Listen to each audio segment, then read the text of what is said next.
Okay, back again on the Rich Van Tassel channel, discussing last night's Monday Night Football game as the Houston Texans defeated the Cincinnati Bengals 10-6. Houston moves to 4-5. Cincinnati suffered its first loss in the season and drops to 8-1. Now we told you that the Texans were going to win. That's we picked them to win. We picked them to win by 4. However, I picked it 27-23. So this game was severely devoid of offense, and we'll get right into the box score and show you why. Brian Hoyer was 12 for 22, 123 yards, no touchdown and an interception. He had left with the concussion protocol. TJ Yates came in. Ryan Mallett not getting any time, and who knows if he will get any more time in Houston, but that's another story for another day. TJ Yates was 5 for 11, 69 yards, 1 touchdown, no interception. He's the only quarterback that found the end zone last night. Running the ball, nothing of note really for Houston. Jonathan Grimes, 6 of 33. Alfred Blue, 12 of 22. Overall, 25 of 82, which is 3.3 yards per carry.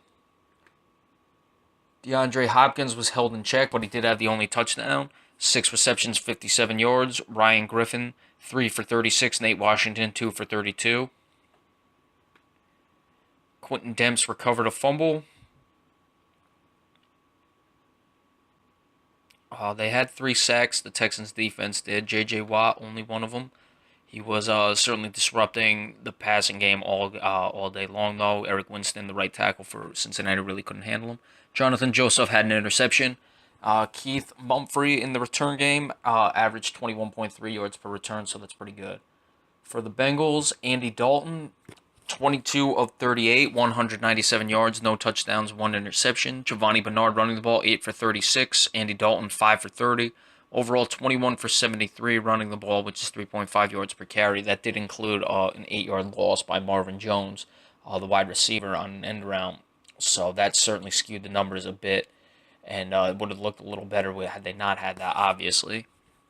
A.J. Green in the receiving game, 5 for 67. Jonathan Joseph played very well on him. Marvin Jones, 4 for 44. Giovanni Bernard, 5 for 43.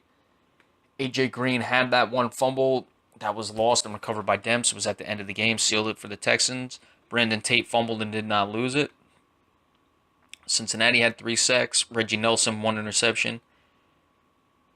And really nothing of note in the return game. Alright, so Cincinnati suffers their first loss of the season. They're still looking pretty good in that division. Pittsburgh's heading into their bye week.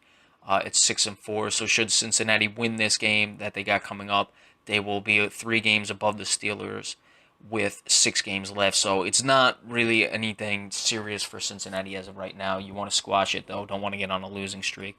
The Texans defense quietly has not given up a touchdown since they got blown out by Miami. They're starting to look impressive. We discussed earlier in the season, I expected a lot more from their defense, and now it's finally starting to show, a little late than never. Certainly they're right there in the division, and they are right there in the wild card as well. Only a game out of the final wild card spot, so Houston can keep going. They had a rough patch there, but it looks like they're right on track. They're going to need Hoyer back and playing well because they need to solidify that quarterback play, but assuming they get that, they should be all right. So they'll move on from here, and we'll see how it goes, how it looks for Brian Hoyer coming back from that. If TJ Yates play, they could be in trouble, but even in that division, they're not going to be too far out, and Hoyer shouldn't be out that long.